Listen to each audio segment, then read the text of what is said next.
Warren Buffett made 90% of his wealth after age 50. Yet most investors panic and change investment strategies every few years and wonder why they're not building lasting wealth. In fact, the average investor earns annually about 3.3% over a 30-year time span, while the stock market has earned about 10.5% over that same period of time. That's not because they're just picking bad stocks, it's because they're making investment decisions on the latest quarterly earnings report instead of building generational wealth. In today's video, I will show you how to build a long-term investment strategy that works across decades and not just market cycles. You'll discover the 4 specific principles that separate wealth builders from wealth chasers and the specific formula that I use to generate consistent returns regardless of what the individual years may bring. But first, let's talk about why most long-term investment strategies fail before they even begin. Let's start with what most financial advisors won't tell you. The biggest barrier to your success isn't market volatility or economic uncertainty, it is your brain. Behavioral finance shows us that most people have what's called a mental time horizon. It's the point where your mental picture becomes fuzzy or unformed. Some can only see a few days ahead, while others look to the next generation. If your mental horizon is 6 months, then you will look 6 months ahead. If it's 30 years, then you'll be making decisions for the next 30 years ahead. And those are completely different strategies with completely different outcomes. When I work with clients who consistently generate strong long-term returns, they share one trait. They train themselves to think in decades and not market cycles. And this mind shift changes everything. Now, let me show you how to structure your thinking about long-term investing. Every investor goes through 3 distinct phases, and understanding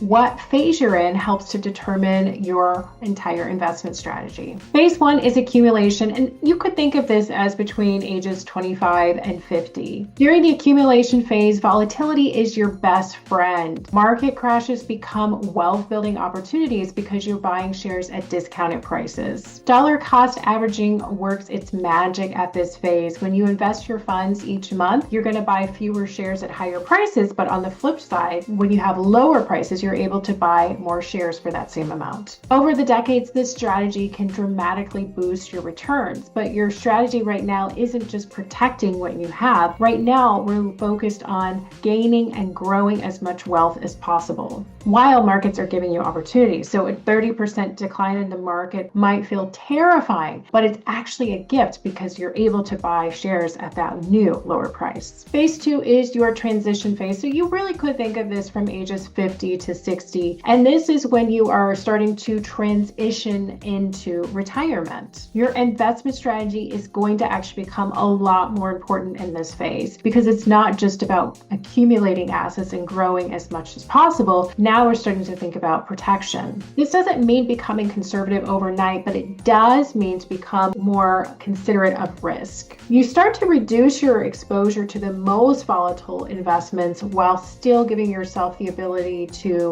have growth in your portfolio. So phase 3 is your distribution phase. And so this is for people that are in retirement, or you can think of it as from ages 60 plus. So you still actually need to have a long-term time frame in this period because this period could last 30 plus years. The challenge is now generating income without depleting your principal too quickly. And this is where that sequence of return risk becomes a big deal. Having your worst investment years early in retirement can be detrimental. It can permanently damage your financial security, even if average returns look okay. So a smart distribution plan is going to entail having multiple income streams. This will aim to protect you against the sequence of return risk while still allowing your wealth to grow in your later years. Next, let's get to the core of what actually works. After analyzing hundreds of successful long-term investors, I've identified 4 core principles that consistently generate long-term wealth over the decade. Principle 1 is systematic investing.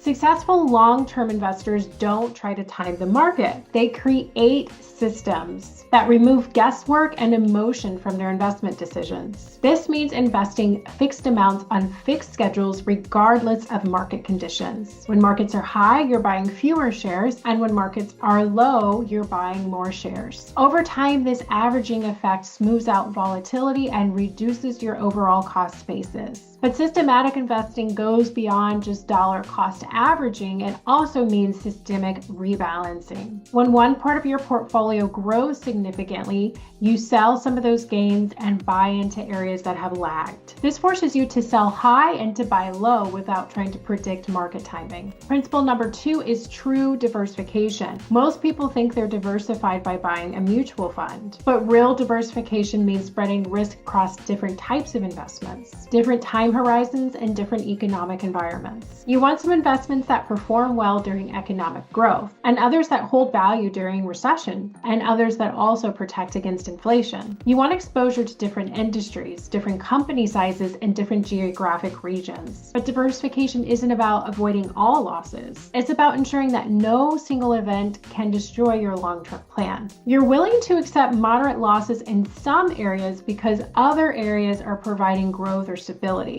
Principle 3 is understanding real risk. Most people confuse volatility with risk, but they're completely different concepts. Volatility is the day-to-day price movement. Risk is the permanent loss of capital or the failure to meet your long-term obligations. A stock that drops 30% in value but is a growth company isn't necessarily riskier than the safe investment that fails to keep pace with inflation over a 30-year time period. Long-term investors learn to embrace volatility because it creates opportunity for patient capital. The real risks to long-term wealth are inflation, sequence of returns, and behavioral mistakes. Building a strategy that addresses these risks is far more important than trying to avoid volatility. Principle number 4 is tax efficiency. Every dollar that you lose to unnecessary taxes is a dollar that cannot compound for you for decades. Over long-term horizons, tax efficiency can add 1 to 2% to your annual portfolio returns, which compounds to enormous differences over 20 to 30 years. This means maximizing tax-advantaged accounts first. Your 401k, IRA, and Roth IRA contributions should be maximized before you invest in taxable accounts, and means understanding the difference between qualified dividends and ordinary income, and means utilizing tax loss harvesting to offset gains when appropriate. Tax efficiency isn't glamorous, but it's one of the most efficient ways to improve long-term returns without taking on additional risk. Now let's talk about what a truly long-term portfolio actually looks like. Think about it as if you were building a house.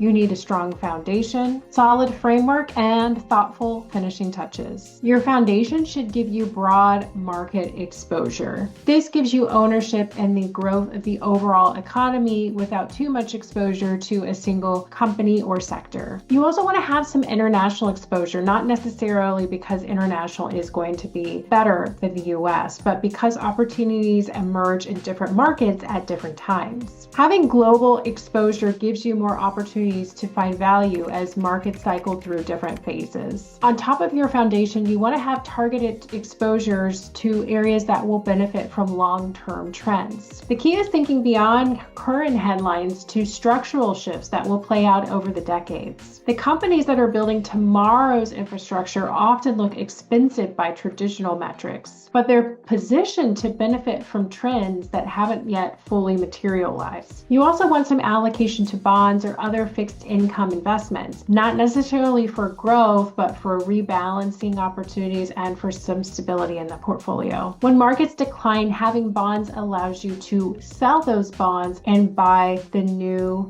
discounted stock. Finally, you want to have some flexibility to make tactical adjustments based on changing market conditions and your evolving needs. This might mean increasing international exposure when US markets are expensive, or adding real estate exposure as an inflation hedge. These tactical moves should be modest and infrequent. The goal is not to outsmart the market, but to take advantage of obvious opportunities while staying true to your long-term strategy. After 2 decades in business, I've seen the same mistakes destroy wealth over and over again. But the good news is that once you know what to watch out for, you can prevent these mistakes from happening. The biggest destroyer of long-term wealth is chasing last year's winners. By the time you're starting to see things on magazine covers and news articles, it's usually too late. Instead of chasing performance, look for consistency. Look for strategies that perform reasonably well across different market environments, rather than strategies that occasionally produce spectacular returns. Then fear and greed cause more investment losses than market crashes. People buy when they feel confident, usually near market peaks, and sell when they feel scared, usually near market bottoms. The solution is to create rules and systems that remove the emotions from your decisions. Mistake number 3 is ignoring inflation. Many investors focus so much on avoiding losses that they forget about inflation risk. An investment that provides 3% returns might feel safe,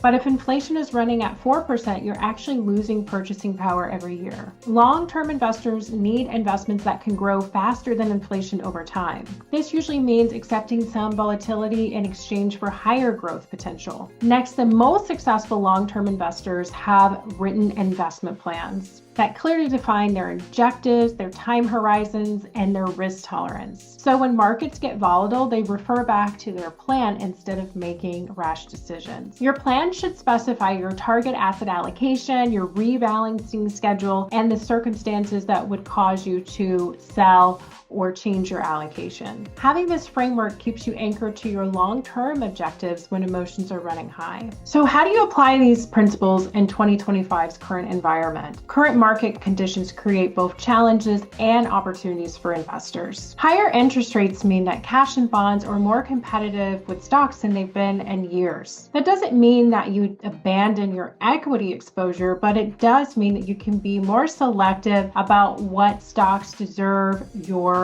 cash. International markets are offering attractive valuations when compared to US markets, creating opportunities for patient investors that are willing to look beyond domestic options. Emerging markets in particular may benefit from commodity cycles and infrastructure development over the coming decades. Technology continues to create long-term opportunities, but investors need to distinguish between companies building long-lasting competitive advantages and those riding short-term trends. So focus on businesses with suitable pits instead of trying to choose the next viral stock. The key is remaining flexible while remaining committed to your long-term strategy. Market conditions will change, but the principles of successful long-term investing remains consistent. Long-term investing isn't about picking the perfect stocks or timing the market. It's about building a system that will work for decades, no matter what individual years bring. Wealth grows like an oak tree with patience, care, and the power of compounding. Key is having the right strategy, the discipline to stay with it, and the expertise to know when to make changes. If you're ready to design a long-term investment strategy that is tailored to your goals, then click the link below for a complimentary strategy session. And if this video gave you a new view on investing, then please like, share, subscribe, and hype up the video. Lasting wealth doesn't come from luck. It comes from making smart decisions year after year.